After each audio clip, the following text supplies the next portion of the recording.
Hello friends, welcome to literary love.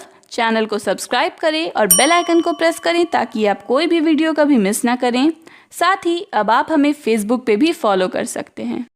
Friends, आज की video में हम बात करेंगे विलियम वर्ड्सवर्थ की एक छोटी सी पोएम के बारे में जिसका नाम है a slumber did my spirit seal.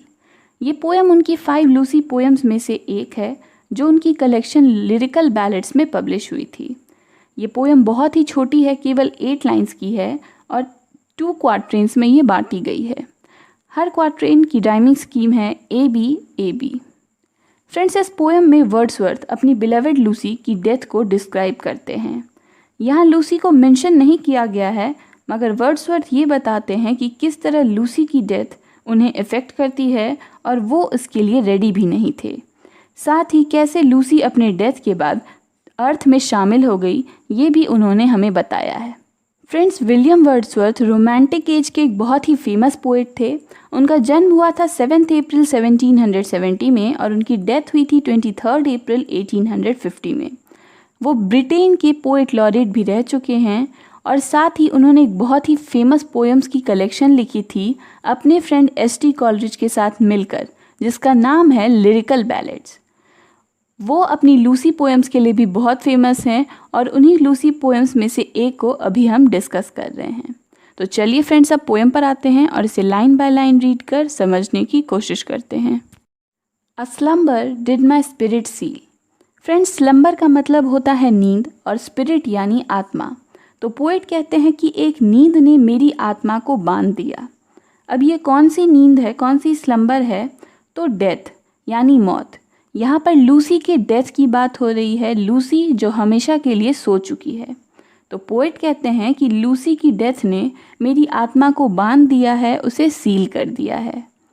I had no human fears, यानी मुझ में कोई ऐसा डर नहीं था जो हर एक ह्यूमन को होता है। और वो डर क्या है? तो किसी को खोने का, किसी के दूर चले जाने का। यानी पोएट कहते हैं कि मुझे इस बात का कभी डर नहीं था कि मेरी लूसी की कभी डेथ भी हो सकती है। मैंने ऐसा कभी सोचा भी नहीं था। She seemed a thing that could not feel, और उसे देखकर ऐसा लगता था मानो वो कुछ फील नहीं कर सकती है, महसूस नहीं कर सकती है। The touch of earthly years, इस धरती के समय को। यानी लूसी को देखकर ये कभी नहीं लगा कि टाइम का उस पर कोई असर भी हो सकता है। वो यूं लगती थी मानो वो अर्थली प्रॉब्लम से ऊपर है और उसकी कभी डेथ नहीं हो सकती है, वो कभी मर नहीं सकती है। और इसीलिए मेरे अंदर कोई फियर नहीं था कि मैं उसे खो दूंगा। No motion has she now, no force, यानी अब उसमें ना कोई मूवमेंट है और ना ही कोई फोर्स है। वो मर चुकी है और बिल्कुल शांत है। She neither hears nor sees, यानी वो ना सुन सकती है और ना ही कुछ देख सकती है, क्योंकि वो मर चुकी है इसलिए ना वो देख सकती है ना सुन सकती है।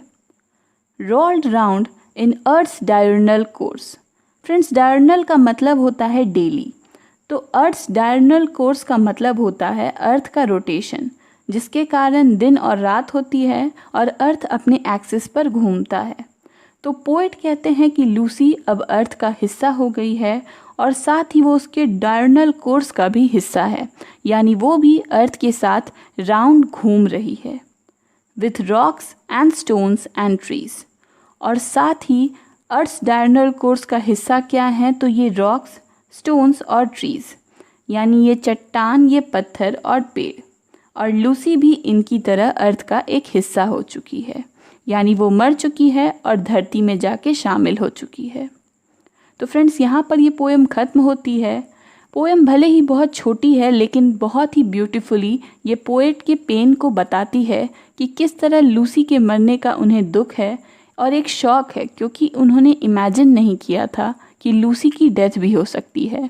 मगर लूसी मर चुकी है और अर्थ में जाके शामिल हो चुकी है, मिट्टी में मिल चुकी है। तो फ्रेंड्स, ये थी विलियम वर्ड्सवर्थ की poem a slumber did my spirit seal.